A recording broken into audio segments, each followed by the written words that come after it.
Bab 1936. Dengan itu, Nyonya Wilson berbalik dan meninggalkan bangsal. Dia melangkah ke kantor penagihan dan berkata, "Saya di sini untuk membayar tagihan rumah sakit Noah Wilson dan Harold Wilson." Pihak lain bertanya sebentar dan berkata, biaya perawatan yang dikeluarkan adalah 26,700 dan akan dibutuhkan 80,000 deposit rawat inap lagi, sehingga totalnya 10,06700. Nyonya Wilson tidak bisa menahan rasa sakit. Meskipun 100.000 ini tidak banyak, itu tidak terlalu kecil. Jika uang ini tidak dikompensasikan oleh Ragnar 100 kali, aku benar-benar tidak bisa tidur dalam mimpiku. Berpikir, Nyonya Wilson masih mengeluarkan kartu ban dari dompetnya dan menyerahkannya kepada pihak lain. "Ayo, gesek kartunya." Pihak lain mengambil kartu itu, menggeseknya di mesin pos, memasukkan jumlahnya, dan berkata kepada Nyonya tua, kata sandinya. Nyonya Wilson langsung menekan password dan konfirmasi, tapi mesin pos tidak pernah otomatis mengeluarkan order. Anggota staf yang bertanggung jawab atas kasir melihat dan berkata, "Kartu Anda dibekukan, tolong ubah satu." "Apa? Beku?" Nyonya Wilson mengerutkan kening, "Bagaimana mungkin? Saya memiliki puluhan juta di kartu saya." Pada awalnya, setelah Ragnar membantu keluarga Wilson melunasi hutangnya dan bank membuka segel properti yang sebelumnya disegel, Nyonya Wilson mengembalikan sebagian dari depositnya. Setelah itu, Ragnar berinvestasi di keluarga Wilson, dan Nyonya Wilson juga menemukan cara untuk menemukan beberapa perusahaan yang membantu orang mengambil akun dan memasukkan uang ke dalam kartunya. Sekarang dia memiliki lebih dari 20 juta uang tunai di kartunya, yang selalu menjadi sisa uang pensiunnya untuk Anda. Sekarang, pihak lain tiba-tiba memberitahunya bahwa kartu ini dibekukan, dan dia tiba-tiba menjadi gugup. Pihak lain tidak tahu apakah ada puluhan juta di kartunya, dan dia berkata dengan tidak sabar, "Saya tidak dapat mengontrol berapa banyak uang yang Anda miliki di kartu, tetapi mesin pos memberi saya umpan balik bahwa kartu telah dibekukan. Jika Anda memiliki masalah, hubungi bank." Nyonya Wilson terlalu terkejut, dan dengan cepat mengeluarkan ponselnya dan menelepon bank. Setelah menunggu lama untuk layanan manual, dia buru-buru bertanya, "Mengapa bank Anda membekukan kartu saya? Hak apa yang Anda miliki untuk melakukan ini?" Pihak lain dengan sabar berkata, "Saya minta maaf.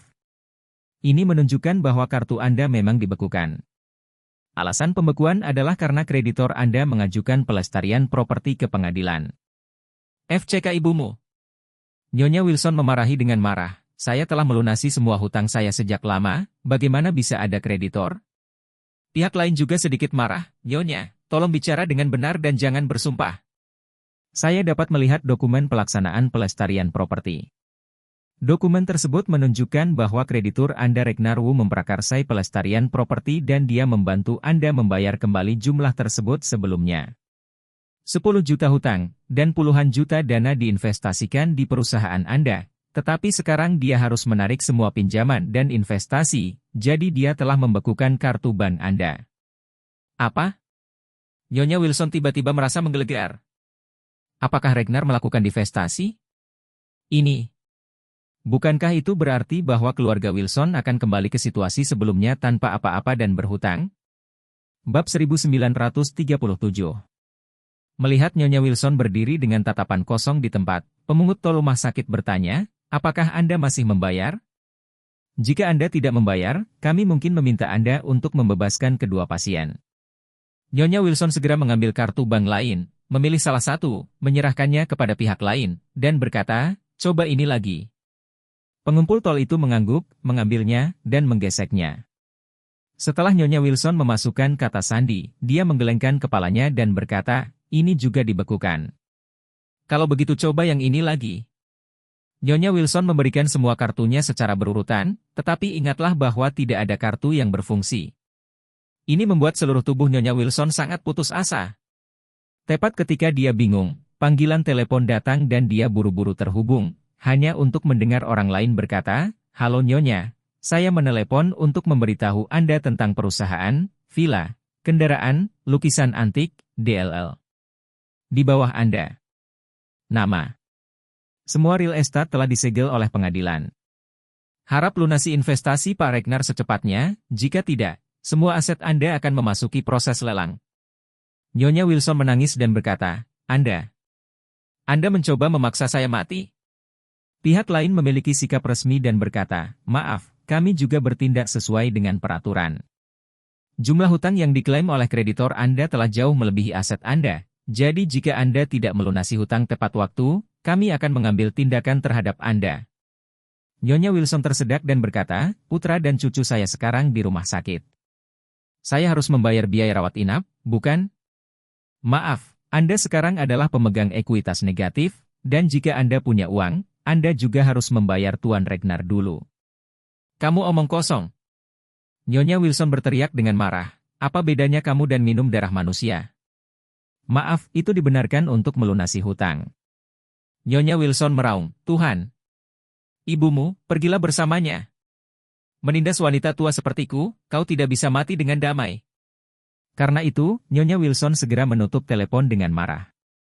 Di sini, pemungut tol berkata dengan nada memalukan, Nyonya tua, apakah Anda masih membayar biayanya? Jika Anda tidak membayar, silakan menyingkir dulu, karena orang-orang di belakang harus membayar biayanya. Nyonya Wilson berkata dengan wajah hitam, berhenti membayar. Saya tidak mampu makan, jadi saya harus membayar mahal. Setelah itu, dia langsung menelepon Ragnar dengan ponselnya. Meskipun dia tidak tahu apa yang terjadi dengan Ragnar, dia masih mencoba dan memutar teleponnya. Tanpa diduga, panggilan itu dengan cepat tersambung. Setelah Ragnar menjawab telepon, dia bertanya dengan nada buruk, Nyonya tua, ada apa denganmu? Nyonya Wilson buru-buru berkata dengan nada menyanjung, oh, Tuan Ragnar, itu saja, Tuan Ragnar, mengapa saya mendengar bahwa Anda akan melakukan divestasi secara tiba-tiba? Bukankah kamu mengatakan bahwa kamu ingin bekerja sama untuk waktu yang lama? Anda tiba-tiba menarik diri seperti ini. Tapi apa yang kita lakukan? Apakah ada kesalahpahaman dalam hal ini? Bab 1938. Ragnar berkata dengan dingin, tidak ada kesalahpahaman, saya benar-benar kehilangan kepercayaan pada keluarga Anda, jadi saya tidak mengharapkan Anda melakukan apapun untuk saya. Kalau begitu, apalagi yang harus saya lakukan jika tidak buru-buru dan divestasi? Nyonya Wilson segera memohon dengan rasa kasihan, Tuan Ragnar. Apakah hal-hal yang dilakukan putra dan cucu saya hari ini membuat Anda merasa tidak puas? Jika mereka tidak melakukannya dengan cukup baik, katakan saja, saya akan membiarkan mereka tampil lebih baik lain kali. Tolong beri keluarga kami kesempatan lagi. Ragnar berkata dengan tidak sabar, saya telah memberi Anda kesempatan, tetapi kuncinya adalah Anda tidak sanggup melakukannya. Jadi jangan datang untuk memohon padaku sekarang. Nyonya Wilson putus asa di dalam hatinya. Tiba-tiba memikirkan villa itu, dia buru-buru bertanya, Tuan Ragnar, kami menandatangani kesepakatan tentang villa. Anda setuju untuk meminjamkannya kepada kami untuk hidup selama 10 tahun. Jika kami tidak bisa kembali, keluarga kami harus tidur di jalanan. Ragnar mencibir, tentu saja villa itu. Kamu bisa hidup sebentar, tapi kamu harus menjelaskan kepada putramu bahwa jika dia berani menceraikan Horiah, maka aku akan segera mengusir keluargamu. Nyonya Wilson berkata dengan marah, Tuan Ragnar, Anda tidak perlu kami berurusan dengan Charlie lagi. Mengapa Anda harus membiarkan anak saya tinggal dengan wanita kotor Horiah? Anda tahu, pria paling membenci. Apa yang dibohongi oleh wanitanya sendiri? Selama Horiah masih ada, anakku tidak akan pernah melewati rintangan ini. Ragnar berkata dengan nada menghina, putramu tidak bisa melewati rintangan ini. Ini tidak ada hubungannya dengan saya. Horiah, saya memberikan kata-kata saya padanya. Jika Anda tidak mau, Anda dapat keluar dari Thompson dan meninggalkan villa ke Horiah. Ketika Nyonya Wilson mendengar ini, dia segera menyadari bahwa dia tidak bisa berkata lebih banyak. Jika dia terus berbicara dengan Ragnar, dia bahkan mungkin tidak bisa memiliki hak untuk tinggal di villa. Nyonya Wilson telah merasakan rasa tidur di jalan, jadi dia tidak ingin mengalami kehidupan yang begitu sulit lagi. Dia tidak bisa membantu tetapi diam-diam berpikir, selama saya bisa menjaga hak kediaman Thompson Villa, bahkan jika putra saya selalu memakai topi hijau di kepalanya, saya bisa menerimanya. Saya sangat tua sehingga saya tidak bisa hidup selama bertahun-tahun. Dalam beberapa tahun ke depan, saya tidak ingin menderita penderitaan seperti itu lagi. Jadi, dia hanya bisa mengertakkan gigi dan setuju, dengan mengatakan, Mr. Ragnar, jangan khawatir. Aku pasti akan menyimpan Horiah di rumah Wilson. Ragnar mendengus dingin, lupakan kita kenal. Jangan menelepon untuk menggangguku lagi. Nyonya Wilson buru-buru bertanya, Tuan. Ragnar, jangan segera menutup telepon, ada satu hal lagi yang ingin saya minta bantuan Anda. Katakan. Nyonya Wilson buru-buru berkata, putra dan cucu saya sama-sama terluka parah, dan sekarang tidak ada uang untuk pengobatan. Bisakah Anda meminjamkan ratusan ribu bantuan kepada kami? Meminjamkanmu ratusan ribu? Ragnar berkata dengan nada menghina, jangan lupa, grup Wilson Anda masih berhutang puluhan juta kepada saya. Saat ini, Anda masih menjilat wajah Anda dan meminta saya untuk meminjam uang. Seberapa tebal? Nyonya Wilson menangis dan berkata, tapi putra dan cucu saya tidak tahan begitu saja. Ragnar berkata, saya mendengar bahwa mereka tidak lagi dalam bahaya, dan plester juga dipasang. Anda bisa membawanya pulang dan berkultivasi perlahan. Nyonya Wilson tercekat dan berkata, tapi tak satu pun dari mereka memiliki kemampuan untuk menjaga diri mereka sendiri. Butuh banyak uang untuk menyewa pengasuh atau semacamnya. Ragnar tersenyum dan berkata, baiklah, kamu tidak perlu mengkhawatirkan mereka. Saya akan memberitahu rumah sakit tentang biaya perawatan mereka. Anda tidak perlu membayarnya. Anda dapat mengambilnya kembali kapan saja. Selain itu, saya sudah memberikannya kepada Anda. 3 pembantu telah diatur. Anda bisa menunggu. Kemudian ketiga orang ini akan membantu Anda. Nyonya Wilson merasakan secercah kemanusiaan di Ragnar saat ini, dan berpikir, bagaimanapun, Tuan Orvel masih dapat menyimpan villa untuk kami tinggali, dan mengatur 3 pembantu untuk datang. Ini tidak buruk. Mungkin dia benar-benar marah, jadi dia mengambil keputusan untuk divestasi. Mungkin dia akan berinvestasi kembali di keluarga Wilson ketika dia menjadi lebih baik di masa depan.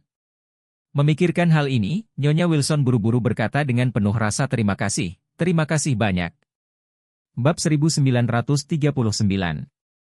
Saat ini, situasi Elaine juga sangat tragis. Dia pertama kali dikirim ke rumah sakit ortopedi terbaik di Aurous Hill oleh anak buah Pak Ragnar, dan kemudian seorang ahli segera diatur untuk melakukan operasi sendi pada lututnya. Padahal, untuk luka seperti miliknya, cara terbaik adalah menjalani operasi dalam waktu sesingkat mungkin. Setelah memperbaiki lutut dengan pelat baja dan paku, mereka dibungkus dengan plester untuk perlindungan.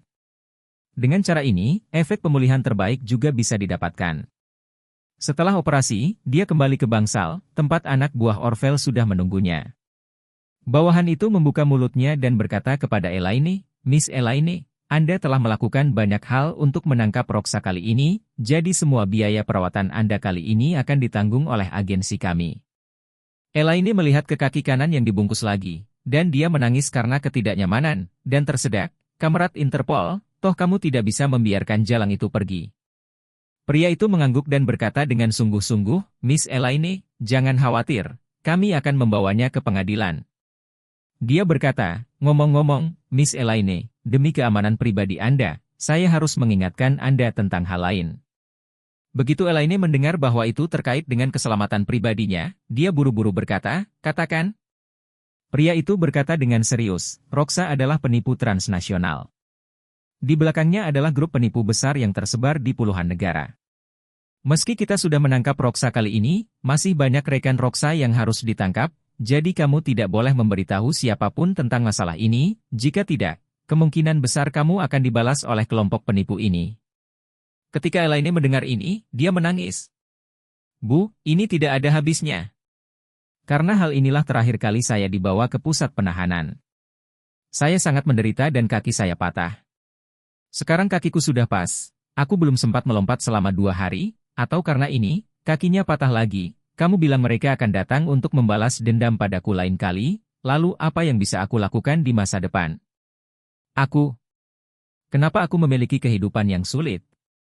Pria itu buru-buru menghibur, Miss Elaine, jangan senang. Kali ini berbeda dari yang terakhir kali. Elaine menangis dan bertanya, apa bedanya? Bukankah kamu masih menangkapnya dengan bersih? Selama mereka memiliki teman di luar, itu mungkin untuk membalas dendam padaku. Dan kali ini saya mengajak bos mereka Roxa masuk. Sekarang, mereka tidak akan melepaskan saya. Mereka memotong kakiku sebelumnya, dan mungkin membunuhku. Orang itu menjelaskan, ini Miss Elaine. Kami masih sangat berhati-hati. Penangkapan Roxa belum membocorkan informasi apapun. Selama kami tidak mengungkapkannya, dan Anda tidak mengungkapkan masalah ini, tidak akan ada yang memikirkannya. Anda bisa terus menjalani kehidupan normal. Elaine menghela napas lega, dan buru-buru bertanya, tapi kamu lihat betapa menyedihkannya aku sekarang, kakiku patah, wajahku dipukuli dan bengkak menjadi kepala babi, dan rambutku tercabut oleh jalang itu. Bagaimana saya bisa menjelaskannya kepada keluarga saya? Pria itu buru-buru berkata, sebenarnya, masalah ini mudah dijelaskan. Bagaimana Anda menjelaskan kepada keluarga Anda terakhir kali Anda memasuki pusat penahanan? Elaine berkata, saya memberitahu mereka bahwa saya ditipu ke dalam organisasi MLM, lalu saya dibawa ke pusat penahanan sebagai karyawan MLM. Pria itu mengangguk dan berkata, kali ini kamu beritahu keluargamu bahwa anggota beberapa organisasi MLM sengaja dirancang untuk membalas kamu, jadi mereka memukuli kamu seperti ini. Saya pikir mereka harus mempercayainya. Elaine menghela napas, hei, ini satu-satunya cara untuk melakukan sesuatu sekarang. Pria itu mengeluarkan ponsel Elaine dan menyerahkannya padanya, Miss Elaine, kamu bisa menghubungi keluargamu. Untuk menghindari kecurigaan, saya juga akan pergi. Elaine mengangguk, memandang orang itu dengan sikap bingung, dan menasihati, Kamerat Interpol, tolong pastikan semuanya tetap hidup hari ini. Jangan biarkan rekan Roxa tahu bahwa saya mendapatkannya, jika tidak, hidupku pasti hilang, tolong. Pria itu berkata dengan serius, jangan khawatir, kita harus merahasiakannya. Setelah itu, pria itu berkata dengan cara yang nyaman, Miss Elaine, rawat lukamu, aku akan pergi sekarang. Setelah pria itu pergi, Elaine mengangkat telepon dan dengan cepat menelepon Claire. Begitu telepon terhubung, dia langsung menangis dan berkata, Claire, gadis tersayang. Datang dan temui ibu di rumah sakit. Kaki ibu patah lagi. Menurutmu kenapa nasib ibu? Bab 1940. Claire akan segera pulang kerja. Dia terkejut saat mendengar ini, dan berkata, Bu, ada apa denganmu? Bagaimana kamu mematahkan kakimu lagi? Elaine menangis dan berkata, jangan sebutkan itu. Ibu membiarkan orang-orang di organisasi MLM membalas dendam. Mereka menangkap saya dan memukuli saya. Rambut saya hancur dan kaki saya patah. Ah! Claire buru-buru bertanya, apakah Anda menelepon polisi? Elaine menangis dan berkata, dilaporkan, kamerat polisi telah menangkap mereka, datang dan temui ibu. Claire bertanya, kamu di rumah sakit mana? Aku akan ke sana.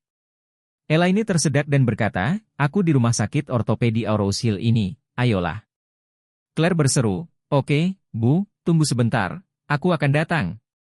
Claire menutup telepon Elaine saat ini, dan saat berkendara ke rumah sakit, dia buru-buru menelepon Charlie. Charlie sudah kembali ke rumah saat ini, menonton TV di ruang tamu dengan berpura-pura menjadi orang biasa. Jacob juga kembali, dan dia akan membuat teh dan minum dengan Charlie. Charlie menerima telepon dari Claire, sudah tahu apa yang sedang terjadi, tapi masih berpura-pura tidak tahu, dia bertanya, istriku, kamu pulang kerja. Claire buru-buru berkata, suamiku, kamu di mana? Charlie dengan santai berkata, saya di rumah. Claire bertanya lagi, di mana ayah? Charlie berkata, ayah juga di rumah dan baru saja kembali. Claire buru-buru berkata, kalau begitu kamu dan ayah harus pergi ke rumah sakit ortopedi. Bu, dia ada di rumah sakit? Aku juga mengemudi ke sana, sampai jumpa di rumah sakit. Charlie berpura-pura terkejut dan bertanya, apa? Apakah ibu pergi ke rumah sakit lagi? Apa masalahnya? Claire berkata dengan sedikit terisak, Bu, dia dibalas oleh orang-orang dari organisasi MLM. Orang-orang itu mematahkan kakinya, tapi tidak tahu secara spesifik, jadi saya harus pergi ke sana. Charlie buru-buru berkata, tidak apa-apa. Lalu ayah dan aku akan keluar dan bergegas. Oke, sampai jumpa di rumah sakit. Yakub sedang bersiap membuat teh. Mendengar ini, dia bertanya dengan heran, Charlie, ada apa? Charlie berkata, orang-orang dari organisasi MLM membalas dendam terhadap ibu, dan kakinya patah. Dia ada di rumah sakit, ayo kita pergi ke sana. Dengan heran Jacob bertanya, kaki Elaine patah lagi. Apa yang kamu katakan itu benar? Charlie berkata dengan canggung, "Ayah, bagaimana menurutku tentang apa yang kamu maksud? Anda tampak cukup bahagia." Jacob berkata dengan serius, "Charlie, masuk akal untuk mengatakan bahwa aku seharusnya tidak sombong, tapi ketika aku memikirkan kaki Elaine dengan plester dan kruk, aku hanya ingin tertawa tanpa bisa dijelaskan. Bukankah itu agak kasar untuk mengatakan itu, tapi hahaha." Charlie menggelengkan kepalanya tanpa daya, "Kamu juga tahu bahwa kamu tidak baik. Jika Anda melihat ibu nanti, jangan tertawa." Noah mengangguk, "Jangan khawatir, aku bisa menahannya." Setelah itu, dia buru-buru meletakkan set teh dan mendesak, "Menantu laki-laki saya, ayo cepat pergi. Saya tidak sabar untuk melihat betapa buruknya dia sekarang."